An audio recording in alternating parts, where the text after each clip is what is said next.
The Nazi Party skillfully used propaganda to prepare the country for the Third Reich's great plans. The propaganda became pervasive in the lives of many Germans during the rise of the Nazi Party and soon had a strong effect on the rest of the world.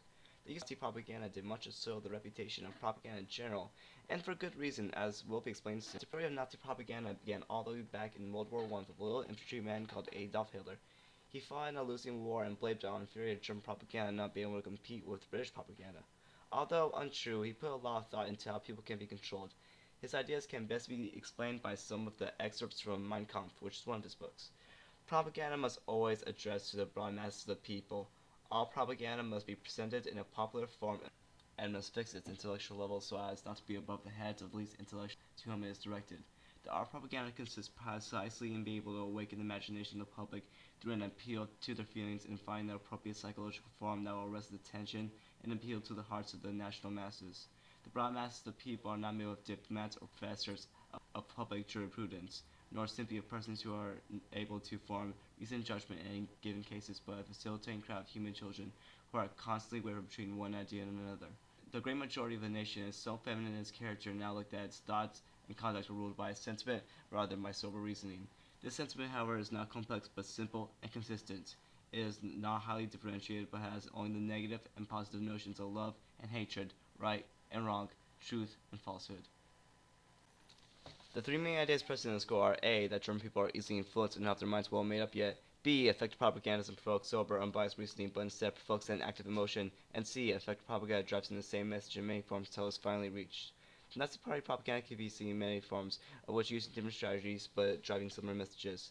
One of the earliest forms of Nazi media was the newspaper, which used frequent hyperbole distorting its parliamentary democracy, evils of Jews, communism, the national humiliation of the Versailles Treaty, and other such topics. However, these newspapers are unique in that they came in a wide range of forms, and there were also newspapers aimed at intellectuals as well as saturated and extreme opinions.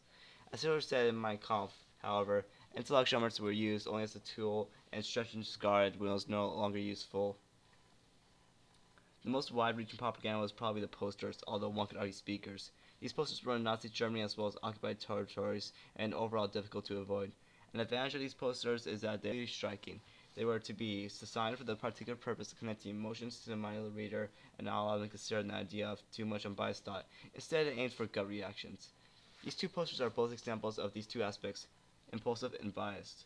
The title, Cause for the Genetically Ill, Social Consequences. The left frame notes that an institution that houses 130 people might cost about 104,000 Reichmarks a year. The right frame notes that this is enough to build 17 houses for wealthy class families. The text in red at the bottom says, genetically ill are a burden of the people. This one shows how Nazi propaganda can be vague and not seem to fully address the problem yet, demands a response from the audience that will address the problem in a way the Nazi propagandist wants. Here's the second example. This poster from around 1938 reads, 60,000 Reichmarks is what this person suffering from a hereditary defect cost the people's community during his lifetime. Fellow citizen, this is your money too. Notice how nice the German guy in the back looks. He appears caring and respectable, although the propaganda is asking for the German people to stop being so caring and get rid of the mentally ill. This aims at the feelings of pride in the Germans, make them feel like they have already done enough good work and as if they deserve to take some dead weight off their back. This shows how emotionally biased this propaganda is, and how it easily oversimplifies the situation, ignoring the true reality, something the Nazis appear to be good at. To ensure cultural dominance, the Nazis made an effort to make sure the propaganda didn't have to compete with other forms of media.